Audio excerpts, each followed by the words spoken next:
bazi Imana they know. Bano bantu baba bakuze mu byo mubaza ababyeyi banyu basogokuru banyu ntago bashaje batarabona Imana. They know. Urumva? So hagati aho rero eternal life ibaho. Umuntu naza kubwira ngo eternal life just kora ko umuntu apfa bakajya kumuhamba se. None se iyo apfuye umuntu aba yagiye, umubiri wacu ni ikarito. Kuki se ubuhagaze guki umwuka ugiye ujya hese? Hari umuntu nyine uvamo akagenda akajya ahandi. Ndene umubiri ni ubisanzwe.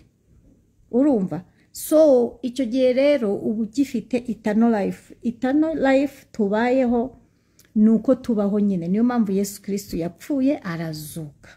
So kwari iwe yatsinze urupfu kugira ngo twebwe tubeho. So instead yo kugira ngo upfe ugende upfuye koko, iyo upfuye ibyo twita urupfu Bibiliya ubundi tubwira ko ubusinziriye in Old Testament. So ibyo twita urupfu ntabwo ari urupfu ubusinziriye. So umubiri rero ujya mu wundi mubiri, ubugingo bujya mu wundi mubiri bitewe n'ibintu burimo. Ndene iyo ubugingo bwawe bubonye nyine utabyumva bushobora gutuwa umubiri bukigendera. So ugenda nyine ugaruka. Ikindi none se wibwira ko ihuye n'umuntu mukabyara abana baba bavuye he? Abana bava hese? Abana mubyara ni abantu baba bapfuye. Iyo abantu bapfuye abandi baravuka. Have you ever think about it? It doesn't matter uko abantu bapfa niko n'abandi babivuka gutyo. Urumva abantu barapfa abandi bakavuka. Every day, every hour someone is born. So ntago rero udupfa tubaho iteka ryose. Nuko bisaba nyine ngo bisaba ngo ugerageze gushyira ukuri muri wowe. Ikindi birayavugaga ngo nago ngo ibyishimo bibaho. Ibyishimo nago wakwishima ku iki gihe. Ese ubundi wakwishima gute? Ibyishimo ni wowe ubyikora ukishimisha. Iyo niba ushaka kwishima nago ushimisha abandi. Kandi kudashimisha abandi nago bivuze ngo ugiye kubatuka cyangwa ngo bahemukire cyangwa ngo ubuzima bwabo bugire miserable, no? Nukuvuga ngo ugomba kureba ibintu biri right wowe ku giti cyawe, ibintu bigufitiye inyungu, ukamenya uko ubana n'abantu, ukamenya Yesu hoya, hanyuma then ibyishimo rwose urabibona, urishima. Kandi ibyo byishimo byawe iyo wishimye cyane uranababara, by the way. Cyagiye iyo wishimye the moment uri happy lazima ubabare. So sometimes ibyishimo nibyo ariko n'umubabaro biba biri kumwe. So ntabwo twaremwe ngo twere kwishima. Urumva? Ni nkuko ibiti reba ibiti se ntibitemwa n'inyamansi ijyaho kigahunguka bikagira gute. So every creation is like that. Ni nkuko ibyo kurya biba bimeze neza ukabishyira ku muriro ugakaranga ukagira gute. It's part of life kuba wababara sometime kandi nta hantu wabicikira. Niyo wakwirinda abantu ko bakubabaza uzashaka umuntu cyangwa ubyara umwana ukunda ubabare just if anything happen.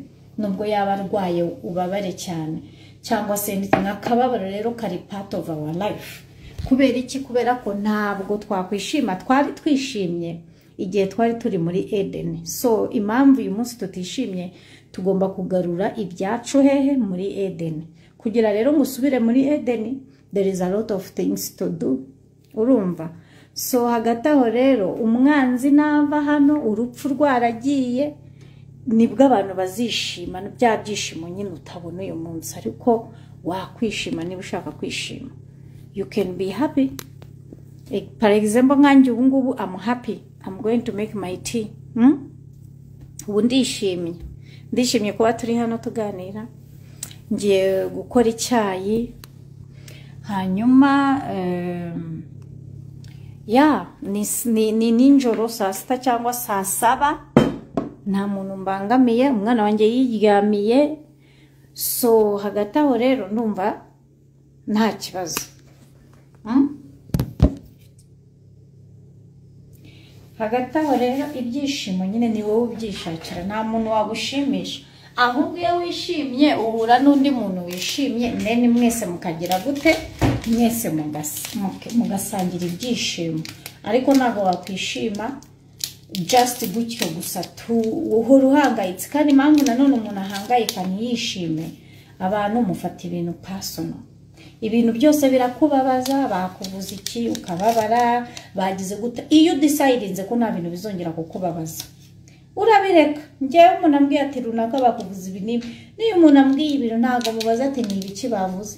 ubwo bivuze mu marenga ndakure kukivugira nkikiriza nti ku mutima nubwo ni wowe uzi ibyo uzi, ukajya ugenda n'ibyo bintu muri wowe, ukajya undeba ukambona nkabyo cyangwa ntumbone nkabyo. ariko njyewe njye ndi umwera, ninjye wiyizi. nose uragira ngo umenye gute kandi udashaka kumenya?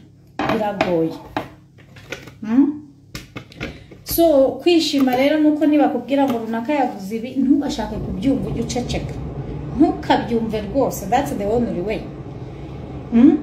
cyangwa ngo umuntu agere gutya. ariko ubu ngubu wakwishima gute ngo habeho ibyishimo? abantu bubu ibinyoma, umuntu arakubeshya ubizi ko abeshya, nawe abizi ko akubeshya, nawe ubizi ko mukagumana gutya kandi mugaseka mugasangira. you see, nose ibyo byishimo bizava hehe? mugaseka mugasangira, no problem, kandi nta byishimo. so hagati aho rero ntabwo ibyishimo byaboneka, kandi abantu nta byishimo bashaka. kuvuga umuntu umushuti wawe muri kumwe ukamuvuga nta cyubahiro, gahoro gahoro mwashwana cyangwa yagirana ikibazo n'umuntu nawe ukajya hati turiya ni ishyano ibi n'ibi.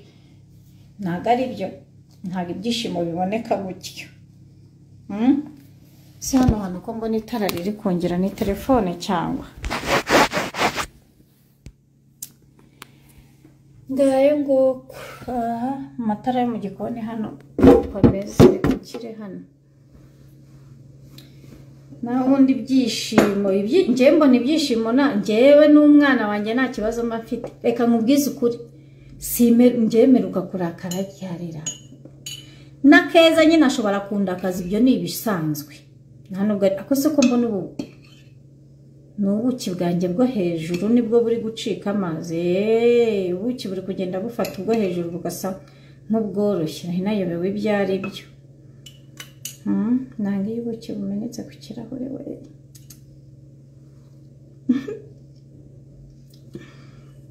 ngayo nguko urumva. ibaze njyewe niba turi inshuti nkavuga ngo turi inshuti, wallahi ntabwo uzigera unyumva nakuvuze ngo aha n'aha ngo nagiye kuvuga. we are friends. so niba tuvugana n'ibikinuko, kandi njye mba ngo inshuti yawe ugomba kuyiprotectinga like you can protect yourself. inshuti yawe aba ari inshuti yawe, kandi inshuti no mu ijuru zibayo.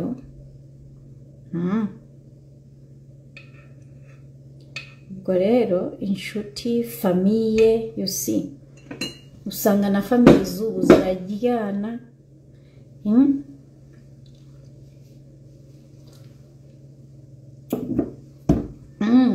ubuki buraryoha. everyone should be sweet like honey.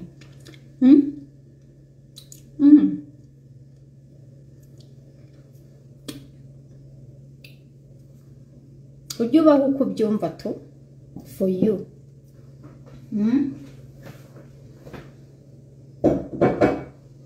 iyo ubayeho for you you are happy, ariko iyo ubereyeho abandi bantu uyatamo.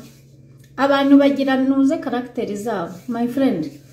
hano hanze nutaza ngo wereke abantu ko umeze n'iki, uzagende ujya ahantu urebe ukuntu abantu bagufata baragusuzugura. no muri restaurant uzagenda byonyine, no muri hoteli. reka nguhe urugero, uzagenda uri umukobwa uri simple, usuka ibisuko, wiyambariye sandari, tuvuge wenda tunze igikampani gikomeye aho mu mujyi wa Kigali, uri umuntu nyine wiyubashye ubayeho. uzagenda ahantu muri hoteli n'icyo ujyayo kuryayo, maybe hari ibiryo bahagira n'iki, urebe bazajya bakureba nabi n'abaseriveri bagira ngo urindaya waje gutega. urebe ukuntu bagusuzugura. wait bazamenye nanone ukuntu umeze. nibamara kumenya uri, nubwo waba uri umusore, ntago abantu bose bazi kwambara, ntago abantu bose bagomba gushininga. ubu igihe ubonye umuntu aho hantu haba hahenze